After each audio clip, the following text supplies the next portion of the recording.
We got communications from citizens who signed up to register.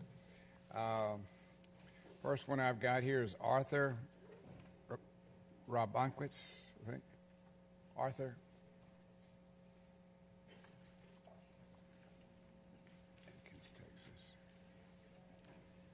Good morning, Judge Wolf. Good morning, Judge Wolf and Commissioners. I would like to go ahead and start off to discussing something that has been, attacked on me. Once upon a time, our neighbor who lived behind my parents' farm, there lived a farmer who also worked as a Bexar County Sheriff Deputy. The Polish, German, and Hispanics living in our rural community could sleep at night with their windows open at night until a skunk would come visiting at night. I had a lot of respect for this man, for he stood at 6 foot 3 inches, and probably was bigger than Commissioner Calvert. One time after his retirement, my brother and I helped him haul hay out of his field. The four-wheel trailer had a flat tire. Loaded with hay, we gathered the tools to remove this tire, however, did not have a jack to lift this trailer. Our neighbor lifted one end of this trailer saying, "You boys don't take too long in changing that tire." We hurriedly removing that flat tire and replacing it with another one. However, today, in dealing with this same Bexar County Sheriff has changed. My neighborhood is no longer safe. In fact, as recent as August 12, 2013, I was shot in the face in Lone Oak while boarding a VIA bus. Bexar County Sheriff Department is alienated with numerous calls that I have placed for theft, vandalism, mischief, and this list goes on. They do not respond to my calling, sometimes having to call 911. When these calls are placed, there are no investigations into my disturbances. Sometimes I have to gather evidence, walk to San Antonio, to the Bexar County Sheriff CID, and here is the evidence. Their response, you need to call it in. My response, I already have. While entering the Bexar County Courthouse, having personal hygiene tools necessary for my dental wellness, because of that shooting incident in Bexar County and civilian personnel refusing to review, even when placed in a plastic bag for viewing, want to put it through an x-ray machine. For me, this is unacceptable because of the metal plates in my jaw and for cleaning my teeth after eating.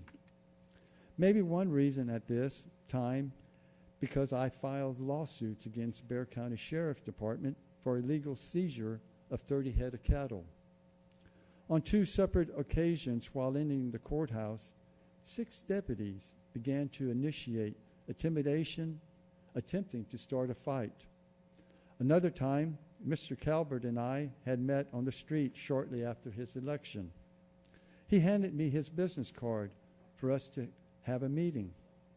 Several weeks later, I took him up on his offer and took the elevator to the Commissioner's Court. Not even 5 minutes had passed that 6 deputies showed up encircling me, saying they were responding to a terrorist threat. 2 other incidents were a Bexar County Sheriff Department on my own property saying, "Living alone, Mr. Rockowitz, here, a person could get shot." Another deputy, while leaving a school in my area, pushed me back onto the school property, giving him authority, replacing me in handcuffs, then escorting me for interrogation. Judge, Commissioners, the time is up for this gentleman. Well, I'm almost finished. Then while walking to San Antonio, finding 2 9mm bullets laying side by side on the shoulder, afterwards 2 Bexar County Sheriff deputies came driving in the opposite direction. Another time when filing complaint, had a lawsuit for vandalism because Bexar County Sheriff Office failed to investigate criminal activity or contact other authorities.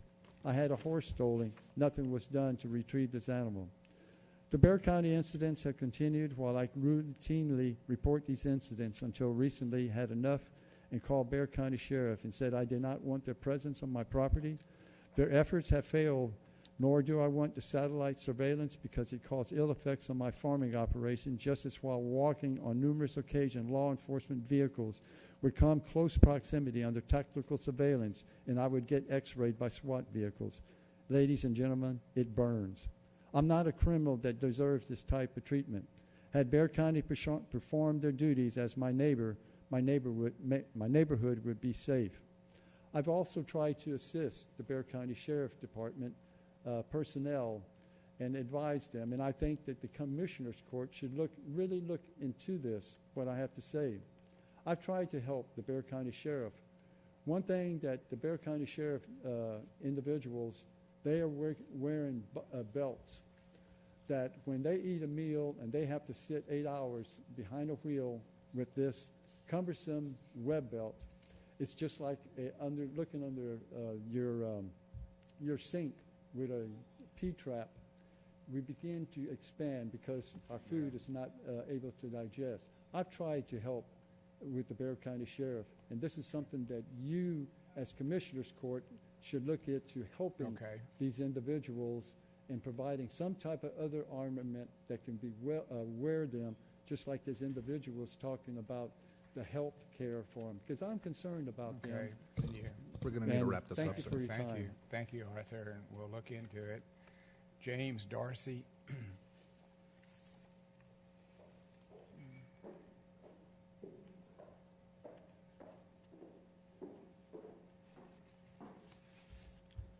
Judge Wolf, commissioners, and everyone else in the room. Can you guys hear me okay? Judge, I stand before you as a Christian man, as a God-fearing man. And if God does nothing else for me, he's done enough. I've heard many cries, like this gentleman here, from the Bexar County Sheriff's Office. I stand here to say that I'm a candidate for Bexar County Sheriff, and my county, this county, have failed me in many aspects. I appreciate everything that you guys have done and everything that you will do, but there's a lot of work to be done. Just the other day, I think it was the 11th, the National Sheriff Association showed up here in Bexar County to hold a meeting in reference to one of our number one crisis, which is mental health. We started this in this county. In 2007, I became a member of the Bexar County Sheriff's Office. I mentioned this to Sheriff Ortiz in 2008, that we had a problem in this jail. We were treating people like animals. And now I stand before you guys repeating what I said in 2012 when Susan Pamelo was running for sheriff. I sat down with her in her headquarters and stated the same thing, that we have a major problem here in Bexar County. We have a major problem. And I'm standing before you to say that the only answer to these problems is stabilization centers. I was in the military for 21 years. I served in Iraq. I served in Kuwait. I served under General Colin Powell and General Schwarzkopf. We tore down walls in the military. Every branch of the service was recognized on the sites that we were. They were classified sites. I say that CIT training for these officers is not the answer. We need to get these officers and get the community on the same track. Stabilization Center is proactive. That means that we get involved before these individuals put in the jail, when these individuals come back from prison, before they go on the street. I stand before you guys to wish and to hope and to pray, and with God as my witness, that we do something and we do something quick. Bexar County is the most important county to this nation. Not less known, it's the fastest growing county.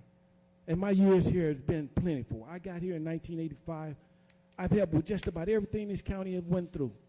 I mean everything. When we had flood, I was there. When we had aircraft crash, I was there. When the Pope came through, I was there. When Katrina refugees came, evacuees, I was there. I'm just saying that most don't know me, but I'm out to say that I'm the most qualified candidate in this race, and I can't even get the media to listen to me, to listen to what I have to say. I thank you guys for your time. I hope Thank that you. everyone would hear what I got to say. This is not something that's going to go away. We caused it, and we got to address it head on. Thank you, guys. Thank you. Antonio Diaz. Is Antonio here? Antonio.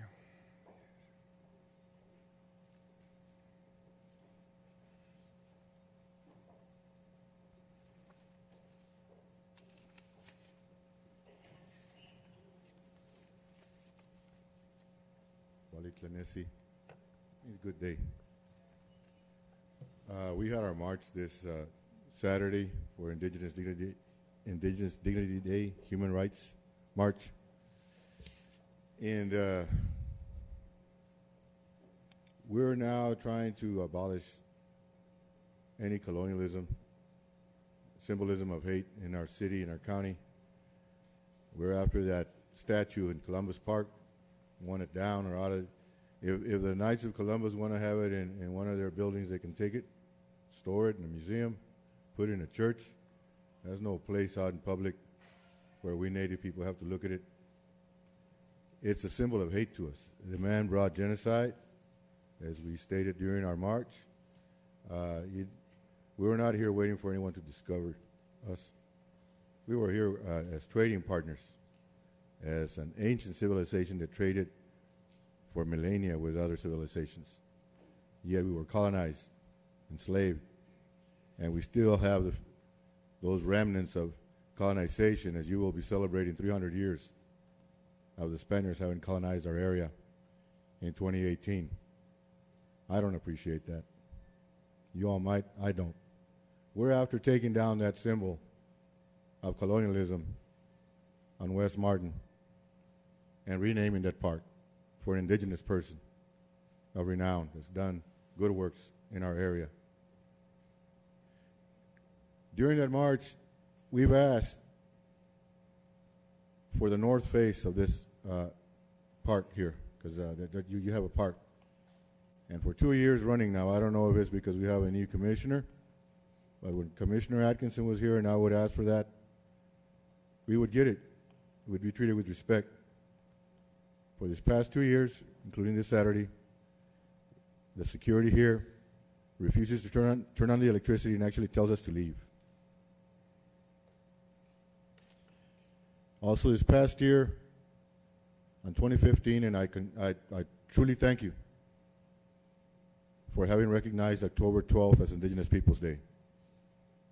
The significance should be taught to our children, the significance of that date, the impact on all indigenous communities of this continent.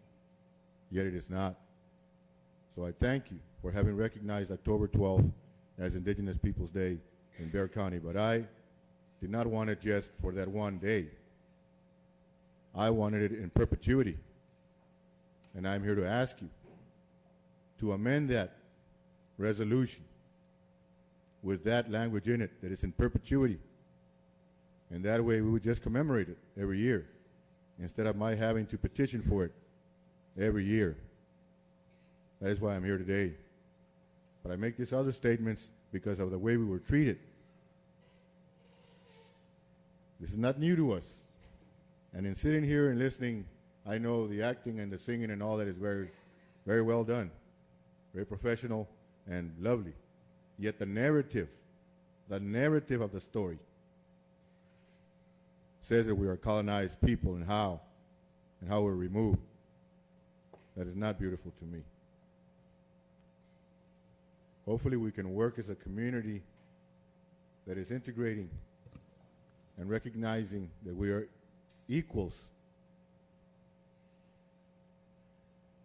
I always say this, and I said this during the march, when Columbus crashed his ship, the Santa Maria, into the rocks of what is Salvador, the natives canoed out there, swam out there, and rescued the Spaniards because they recognized that fellow humans were drowning and dying.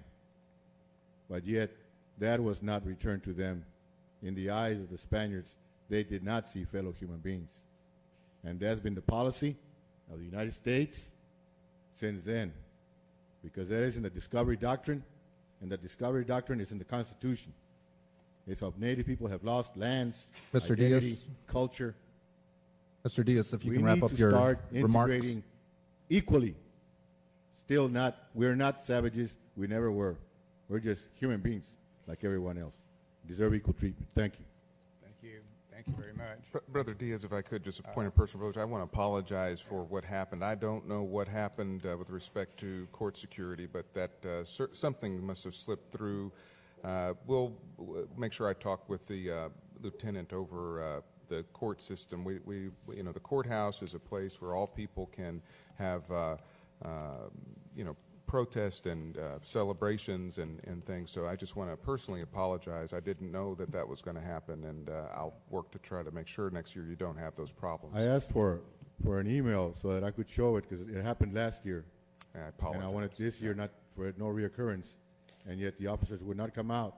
Simply were telling us from the loudspeaker to leave. Okay, we'll investigate. Thank you very much. Renee Ochoa.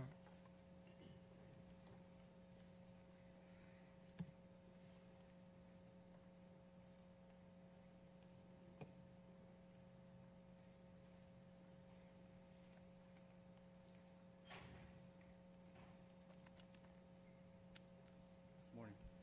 Morning. Judge Wolf, Commissioners. My name's Rene Ochoa. I'm a patrol sergeant with the Bexar County Sheriff's Office and assigned to East Patrol, second shift. I'm here today to ask you to consider an order directing the county manager to begin bargaining in good faith.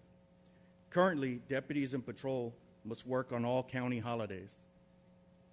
The county manager and most other county employees are off on those same holidays. So the patrol deputies who must be away from their families during these times are given 8 hours of holiday time that may be used at a later time. The problem is that in order to not to lose vacation time, which can only be carried with a balance of 240 hours on October 1st, we're forced to choose which bank to use from when asking for a day off. So the person who was given a day off and was able to spend holiday time with their family was paid immediately. The person who actually had to work during that time period and spend time away from their family to protect the good citizens of Bexar County are now in a situation where their holiday time may be taken away if not used in a specified amount of time. The county manager's office is the same office that decides manpower issues. So if a staffing shortage is occurring, as often is the case, how is a patrolman to use that day, that holiday day? A simple example would be if we required a minimum of 16 deputies to patrol East Bexar County on any given day. Out of 30 deputies assigned to that area, 8 are off due to relief days, 2 are off on FMLA, 2 are off because they were injured on the job, and 2 are off because of military reserve duty obligations. That leaves 16 people. And if that's a minimum requirement, how is anybody supposed to put in to be off and use that holiday time that they were accrued so that they don't get that time wiped off their books when the same other county employees who work for Bexar County that were actually off during those time periods and able to spend time with their families got paid immediately? So we see that as an unfair practice, and we hope that that the commissioners will get involved and do the right thing. And that's all we're asking. Please do the right thing. We all know what the right thing is. And to allow one class of employee off during holidays and not allow another one, because I understand we work 24/7 operations, and we don't have an issue with that. The issue is because of manpower shortages, which we're not creating. It's created based on the number of positions that are allocated. So because we don't have enough positions allocated to account for people that are off, and it's unforeseeable time off. I'm not even talking about scheduling anybody's vacation time or training time. These are just things that are out of our control. And then at the same time, because the book is full and nobody is able to take off, now the county can just come right back in and take away that time that other county employees were able to take off and pay, and were paid for it immediately. So that all we're asking please show the men and women that are protecting the good citizens of Bexar County every day that you care. Just imagine if you came to work every day and you felt that your employer didn't care about you, what kind of an employee do you think we're going to have? That's all we ask. Please show us that you care. Thank you for your time, sir. Thank you. Don Tiarina.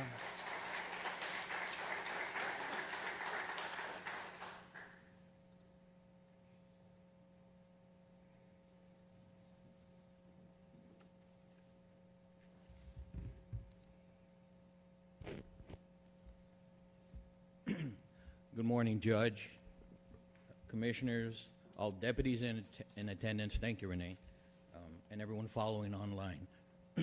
My name is Don Tiarina. I'm here to make it very clear that we are not going to stop our awareness campaign regarding the lack of fairness and of comparable base salaries between Bexar County deputies as compared to SAPD and DPS, where deputies are 25 to 30% behind in pay. This campaign, which has fostered a movement, is marching full steam ahead. Along with our supporters and our Voter Action Network, we will not stop keeping this issue front and center in county affairs. The practice of business as usual and accepting unfair compensation packages because county negotiators state that is all there is for you, take it or leave it, is no longer acceptable. We are keenly aware of the role of politics in this process, but this is not about politics. This is about public safety. The honorable career men and women of the Sheriff's Office are fighting the good fight.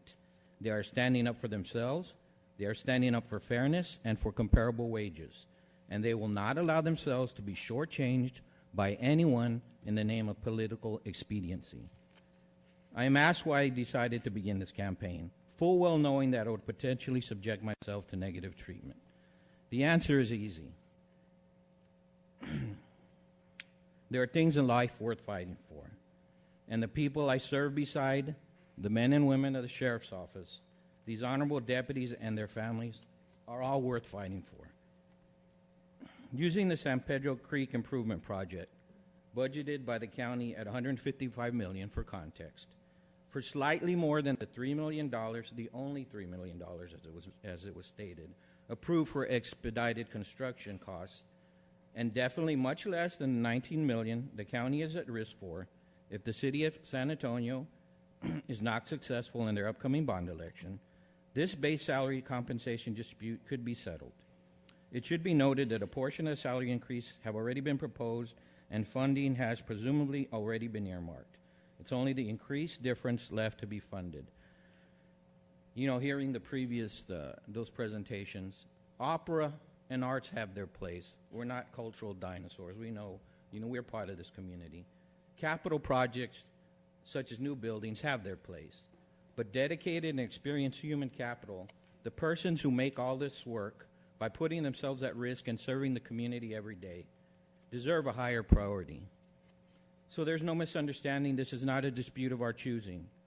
All of this could have been avoided by fair compensation proposals and respect toward the hardworking deputies who put a uniform on and protect and serve this county each and every day. Instead, we were Tejerina, faced... if you can wrap up your comments. Okay. Thank you, sir. I'll be done in just a minute. Instead, we were faced with longstanding practice and beliefs held by county staff, which translated into proposals by county negotiators that the county was justified in saying Bexar County deputies should be paid less than SAPD because our standards were lower than SAPD's, which we documented was false. We can all read between the lines as to what was meant by our standards are lower. Statements and actions such as those by county staff are one reason morale in the Sheriff's Office is not at a level that should be acceptable to the community and should be of genuine concern to the court. It is a fact that the lack of high morale has a negative effect on public safety. As you hear the theme of fairness mentioned by speakers, I would again ask the court to consider another issue of fairness, the county's policy on FLSA as it concerns lieutenants and captains in the Sheriff's Office. I provided a handout from county documents with simple definitions. Lieutenants and captains hold career leadership positions within the Sheriff's Office. Judge and Commissioners, Mr. Tejerina's time has expired. Okay. I again have the same message to the court. acknowledge that public safety and high morale of deputies is a basic responsibility of county government and is a priority of Bexar County, and offer a fair and comparable base salary increase which would bring deputies of all ranks closer to the base salaries of SAPD and DPS. May God always bless our first responders and those who place themselves in harm. Thank you.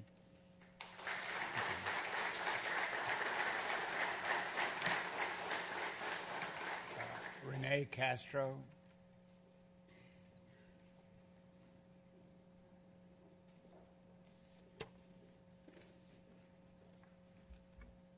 Judge Wolf, Commissioners, thank you for allowing me to speak today. My name is Renee Castro, and I've been with the Sheriff's Office for 17 years. I'm currently assigned to the Criminal Investigations Division, and I'm an investigator assigned there. Let me give you a brief resume of where I come from. I graduate this December with a bachelor's degree from Texas A&M University, San Antonio, in criminology with honors. I'll be going to Sam Houston State in December, pursuing my master's degree in criminal justice and leadership. I have a Master Peace Officer license. The highest license you can get is a peace officer. I'm a mental health peace officer. I have over 4,000 hours of T-close training. I give you my resume because it's been said that the county manager, David Smith, made comments that SAPD's entry level is higher than ours. But I think Mr. Smith meant it a step further. Maybe we're not as highly educated as SAPD or have the training hours. I can tell you my resume is the norm. It's not the exception. We are highly trained and educated people here at the Sheriff's Office. So with that being established, why are we not being offered fair market value? I'm here because I believe the court is being misled on the negotiations. I turned in a handout that shows how the negotiations are being dealt with by the county manager. On our study, it shows that we're behind 21 to 28%, depending on rank. That's our fair market value compared to the top 5 counties here in Bexar County in Texas. We've been negotiating for a year and a half with Mr. Smith and his team, and the best proposal is currently 13.5. As we can see, that's nowhere near fair market value. Mr. Smith likes to dilute the numbers by putting small counties involved like Medina, Atascosa, and Wilson, and we're just not comparable to those counties. We want to be compared to the top 5 counties in Texas.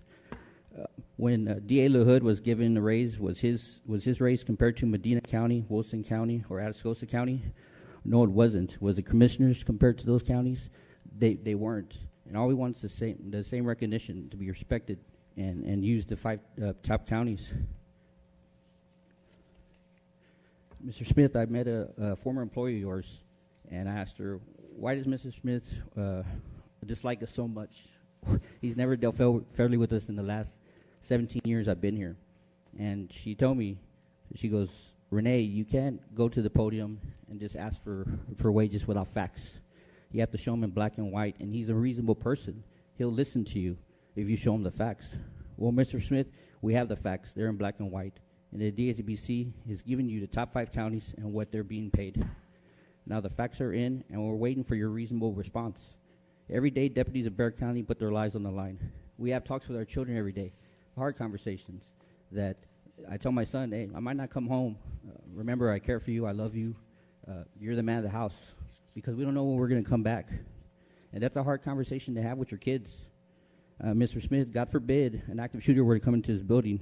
It would be the brave men and women of the Sheriff's Office who would be escorting you and your staff to safety.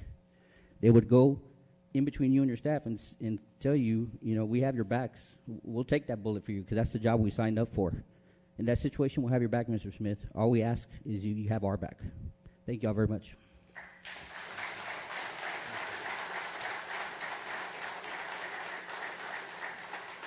I believe that's everyone that signed up on Citizens. Thank all of you for being here today. We hope to make some progress.